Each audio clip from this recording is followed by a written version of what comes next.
Interview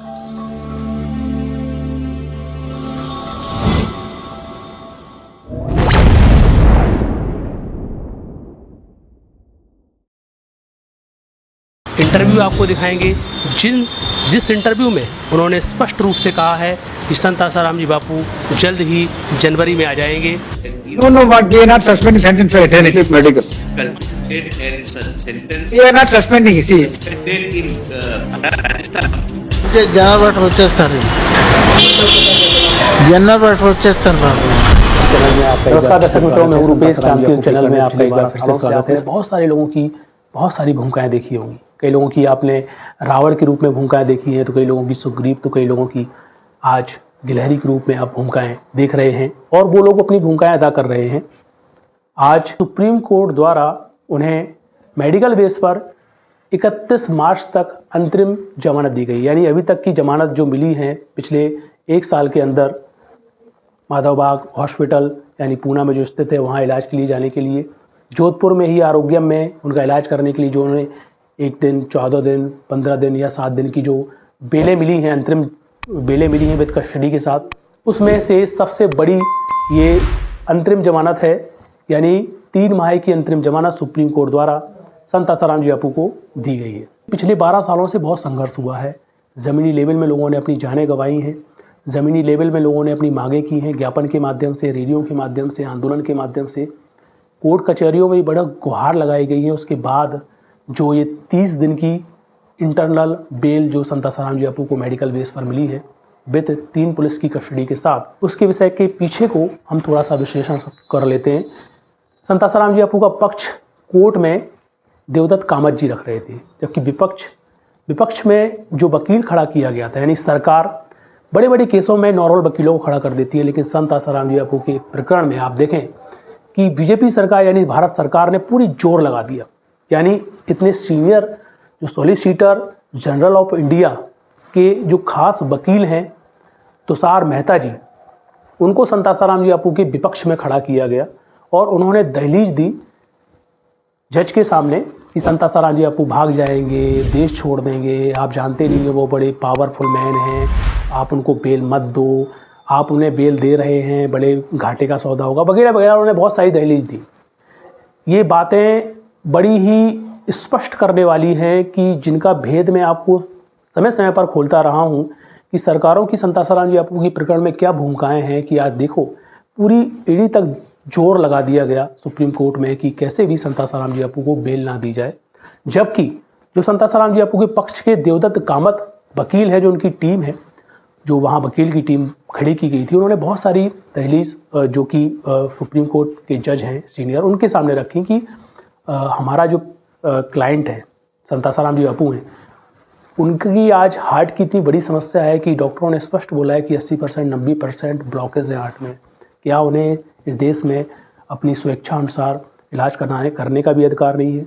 तब ये बातें बार बार रखी गई और फिर बातें ये भी रखी गई कि 3 माह का हम अच्छे से इलाज करने की जमानत मांगते हैं। तो तुषार मेहता ने बार बार तर्क देते हुए बहुत सारा, ऐसा लग रहा था कि मानो भारत सरकार ने पूरा लोड डाल दिया है इनके माथे में और ये पूरा माथा का लोड जज के सामने फेंक रहे हैं कि कैसे भी करके संत आसाराम जी बापू को बेल ना दी जाए। इसके पीछे का रहस्य आप समझ सकते हैं और बहुत सारे बुद्धिजीवी लोग इस बातों को समझ रहे हैं। फिर भी सुप्रीम कोर्ट में बहुत विचार चलते रहे। आप देखें कि 2 जनवरी को तारीख दी गई, फिर 5 जनवरी को तारीख दी गई, फिर डिसीजन आया कि ठीक है हम अंतरिम जमानत देते हैं और 3 पुलिसकर्मियों के साथ आपको कस्टडी में रहना पड़ेगा और भीड़ में आपको ज़्यादा भीड़ में जो भाषण में करना वगैरह जो भी वो अपनी भाषा में संबोधित करते हैं वो नहीं करना है। बाकी कुछ गाइडलाइन है जो कि संत आसाराम जी बापू के ऊपर डाली गई है। ये जो पक्ष था गुजरात सरकार की तरफ से था, यानी गुजरात में जो संत आसाराम जी बापू का केस चल रहा है वो, अब कुछ प्रक्रियाएं जोधपुर जहाँ पर संत आसाराम जी बापू का दूसरा केस चल रहा है वो प्रक्रियाएं भी अभी होना बाकी हैं, जिसका भी खास रिजल्ट अभी आ ही जाएगा और संत आसाराम जी बापू को स्पष्ट रूप से 3 माह 31 मार्च तक जो सुप्रीम कोर्ट के माध्यम से राहत दी गई है वो स्पष्ट हो जाएगी। आपने बहुत सारे प्रकरण में देखा होगा कि सरकारों का भी हाथ होता है किसी के विपक्ष में खड़ा होने के लिए, लेकिन तथ्य अपना भेद जब सामने रखते हैं तो उनको भी मुखी खानी पड़ती है। संत आसाराम जी बापू के पक्ष इतने स्पष्ट हैं, लेकिन उन पर अगर खास विश्लेषण किया जाए, विश्लेषण रखा जाए व्यवस्थित साक्ष्यों के साथ, जो संतासाराम जी बापू के पक्ष में हैं और आज भी चीख चीख कर वो सब साक्ष्य बोल रहे हैं कि संतासाराम जी बापू निष्कलंक हैं, निर्दोष हैं। उनको पिछले 12 सालों से बिल्कुल बहियार ढंग से सताया जा रहा है। यानी इस देश में आतंकवादी से भी खतरनाक बिहेव अगर किया जा रहा है, अगर उदाहरण देखना है तो संतासाराम जी बापू प्रकरण में आप देख सकते हैं। जहां इस देश में आतंकवादी को इच्छा अनुसार बिरयानी खिलाई जाती है, उनके खास संबंधियों से उन्हें मिलने दिया जाता है, वहीं पर संतासाराम जी बापू के जो खास लोग रहे उनके देहांत में भी उनको मिलने नहीं दिया गया। उनके भांजे आदि का जब देहांत हुआ तो उन्हें मिलने नहीं दिया गया, उन्हें पुत्र से मिलने तक की इजाज़त नहीं दी गई। यानी उनकी जो धर्मपत्नी है उनसे ही मिलने की उन्हें इजाज़त नहीं दी गई। यानी उनका जब स्वास्थ्य खराब हो जाता है उसके लिए भी उन्हें अंतरिम बेल नहीं दी जाती है। बहुत ही जब स्थिति गंभीर देखी जाती है तो कुछ खास इंटरनल बेलें दी जाती हैं, उसके बाद भी उनके ऊपर बहुत सारे नियम लाद दिए जाते हैं। और आज जब सुप्रीम कोर्ट में कुछ तथ्य खास रखे गए, बातें मेडिकल बेस की वहाँ पर स्पष्ट बोली गई और भारत सरकार को जब शर्मिंदा होना पड़ा उनके वकीलों को, तब जाके ये तमाम बातें आज स्पष्ट हो रही है कि उन्हें 3 महीने की बेल मिल रही है। अब मैं आपको एक बहुत ही खास बात बताने जा रहा हूँ, क्योंकि आज बहुत ही उत्साह का दिन है और संतासाराम जी बापू के जो तमाम भक्त हैं आपस में बधाइयाँ बांट रहे हैं। तो कहीं ना कहीं जो बहुत सारी लोगों की भूमिकाएं अदा हुई हैं, बहुत सारे लोगों ने अपने वक्तव्य रखे हैं। मैंने भी बहुत सारे लोगों के इंटरव्यूज़ लिए हैं पिछले 8 सालों में, आप देखें तो वो उन घटनाओं में मैं कुछ बातें आपके सामने रखूँगा, क्योंकि मैंने एक ऐसे तांत्रिक जो देवी उपासक हैं उनका इंटरव्यू लिया था जिन्होंने स्पष्ट रूप से बोला था आज से 8 साल पहले कि संतासाराम जी बापू जनवरी में आएंगे और जनवरी में आएंगे, ये बात बोला था। और आप देखें कि जनवरी में वो तमाम घटनाएं होने लगी हैं, लेकिन ये 8 साल पहले बोला था। फिर मैंने उनसे पूछा कि सन बताइए आप, तो उन्होंने सन नहीं बताया था। यानी उन्होंने बोला था कि जनवरी में संतासाराम जी बापू आ जाएंगे। तो वो इंटरव्यूज़ रिकॉर्डेड है, आज भी वो अपलोड है मंगलमय की, आप वेबसाइट में देख सकते हैं। जब मैं मंगलमय की एंकरिंग वगैरह करता था वहाँ पर, जब मैं रिपोर्टर था मंगलमय का, तो वहाँ पर जब मैंने उनके माध्यम मंगलमय आईडी के माध्यम से जब उनका इंटरव्यूज़ दिया तो उसमें स्पष्ट बोला। और आप वो वाला वीडियोस आज 8 साल पहले का अपलोड वीडियो आप आज देख सकते हैं। शंख चक्रधरां देवी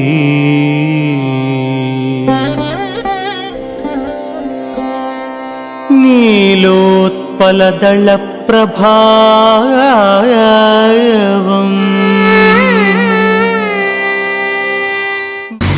इस समय हम आंध्र प्रदेश विजयवाड़ा में हैं और जहाँ पर आज हम खड़े हुए हैं सामने आप देख सकते हैं कि माता जी की मूर्ति है।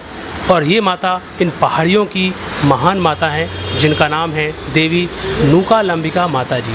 और यहाँ पर जो माता जी रहती हैं उनका नाम भी है नूकालंबिका माँ। हम उनसे आपको मिलाएंगे, उनका हम इंटरव्यू आपको दिखाएंगे, जिस इंटरव्यू में उन्होंने स्पष्ट रूप से कहा है कि संतासाराम जी बापू जल्द ही जनवरी में आ जाएंगे। और आज जो भारत में हो रहा है संतों के ऊपर अत्याचार, वो ठीक नहीं है। आइए चलते हैं माता जी के पास। అమ్మ నూకాలమ్మ కృప దయ ఉన్నవాళ్ళు మీరు సంతులు ఈ దేశంలో ఆసారాం బాపూజీ గారిని జైలు పాలు చేశారు. వారి భక్తులందరూ చాలా వేదంతో ఉన్నారు. వారు ఎప్పుడు విడుదలవుతారు? జనవరి బట్టి వచ్చేస్తారు, జనవరి బట్టి వచ్చేస్తారు బాబు. ప్రభుత్వం నిజం నమ్మారు, అది ఆరోపణ, నిజం కాదు. అయితే ఇట్లాంటి శక్తులను అడ్డుకోవడానికి ఏదైనా ఒక మార్గం ఉండాలండి. ఈ దేశాన్ని పట్టుకొని పీడిస్తున్నాయి కదా. వాళ్ళు పోతారు బాబు, వాళ్ళు శాస్త్రం కాదు, వీళ్ళే శాస్త్రం. వాళ్ళు మధ్యలో బాధపడతారు, జనాన్ని ఆడే బాధపడతారు. తర్వాత బలవంతం బాధపడిన తర్వాత బాధపడమా? దేవుడు చూస్తాడు, దేవుడు గొప్పవాడు. భక్తులు చేయాల్సిన పని దైవాన్ని ప్రార్థించాలి. ప్రభుత్వం చేయాల్సిన పని ఏంటి?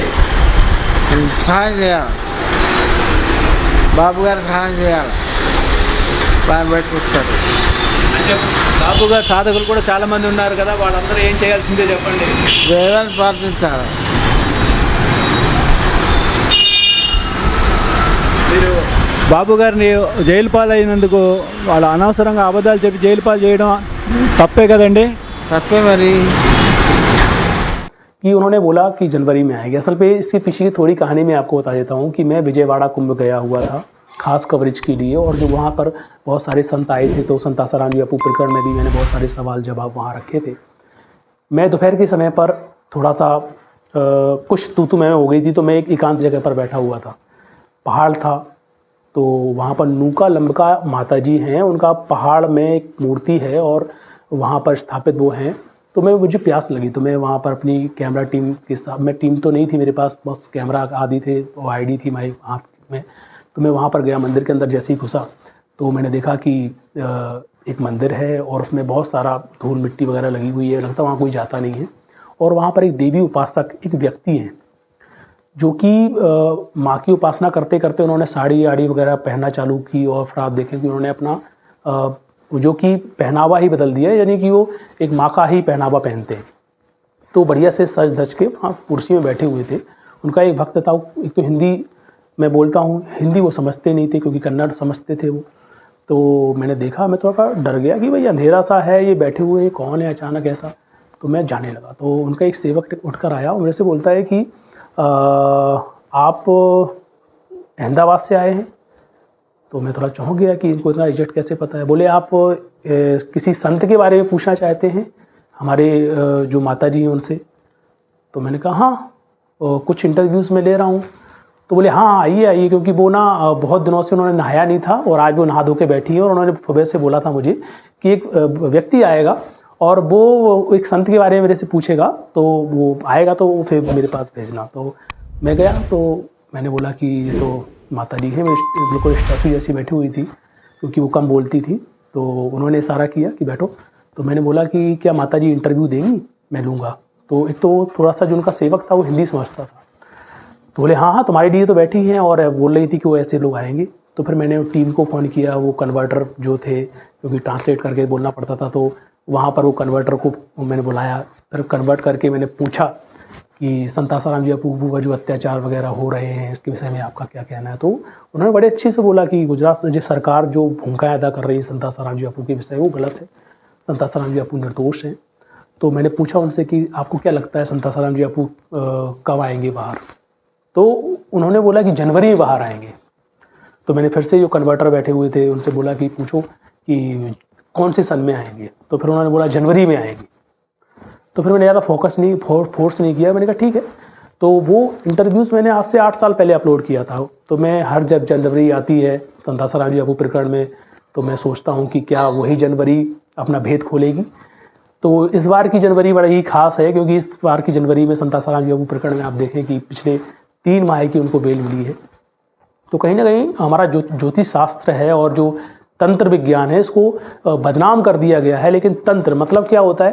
तंतु, तंत्र मतलब परमात्मा के बीच में तंतु बुनकर एक धागा बुनकर वहाँ तक जाना, वो तंत्र विज्ञान है। वो तंत्र विज्ञान के उपासक भी बहुत सारी चीज़ों को अच्छे से जानते हैं। उनकी विचारधारा मैंने आज से 8 साल पहले रखी थी, वो आपको वीडियोस में आपको दिखा देता हूँ। तो उस वीडियो को अभी आप देखें, क्योंकि ये तमाम बातें बहुत सारे लोगों ने बोली हैं संत आसाराम जी बापू के विषय में, कहीं ना कहीं आने चल के आपको स्पष्ट रूप से दिखेंगी। बहुत सारे जो बुद्धिजीवी हैं उन्होंने स्पष्ट रूप से बोला ही संत आसाराम जी बापू ने जो भारत की को दिशा दी है आज़ादी के बाद, और जो उन्होंने संत आसाराम जी बापू का जो संकल्प है भारत को विश्वगुरु बनाने का, वो संत आसाराम जी बापू के हाथ से ही पूरा होगा। और ये भूमिकाएँ आने वाले समय में देखी जाएंगी। कुछ बातें और भी अगर अच्छे तरीके से तथ्यों के आधार पर फाइट आज अच्छे से की जाए या की जानी चाहिए या की जा रही है, उसमें बहुत ही खास ध्यान देने की आवश्यकता है। क्योंकि संत आसाराम जी बापू की ये भूमिकाएं हम देख रहे हैं और जो केसों का अध्ययन है, जिन बुद्धिजीवियों ने अध्ययन किया है, वो सब स्पष्ट रूप से बोल रहे हैं कि ये पूरा केस बोकस है। इसको उलझाया गया है, इसको 12 साल से ऐसा बुना गया है कि समाज को गुमराह होते रही, समाज गुमराह रहे और संत आसाराम जी बापू के ऊपर अत्याचार होते रहे। और कुछ लोगों के ऐसे खास मंसूबे भी हैं कि संत आसाराम जी बापू को जेल में ही ख़त्म कर देना है। तो वो मंसूबे कहीं ना कहीं महापुरुष भगवत आश्रय होते हैं, परमार्थिक आश्रय होते हैं, खुद परमात्मा का रूप होते हैं। ये तमाम दालें संत आसाराम जी बापू के ऊपर आज गलती हुई नहीं दिख रही हैं, और जो उनके भक्तों की जो उम्मीदें हैं उसमें आज खास राहत के रूप में उनकी भक्तों की उम्मीदें आज सफल होती हुई दिख रही हैं। तो कहीं ना कहीं आज बहुत ही हर्ष और उल्लास का विषय है कि आगे चलकर संत आसाराम जी बापू का अच्छा उपचार होने के साथ साथ संत आसाराम जी बापू के स्वास्थ्य में बहुत ही खास बदलाव हो और संत आसाराम जी बापू को राहत मिले और कोर्ट कचहरियों के माध्यम से तथ्य अच्छे से उजागर किए जाएं और जो लोग ताकतें रावण के रूप में अपनी भूमिका अदा कर रही हैं उनका जल्द ही विनाश हो। इन तमाम बातों के बीच में फिर मिलेंगे नए अध्ययन के साथ। हमें दीजिए इजाजत। नमस्कार। वीडियो देखने के लिए बहुत बहुत धन्यवाद। अगर नए हैं तो चैनल को जरूर सब्सक्राइब कर लेना और लाइक शेयर भी कर देना।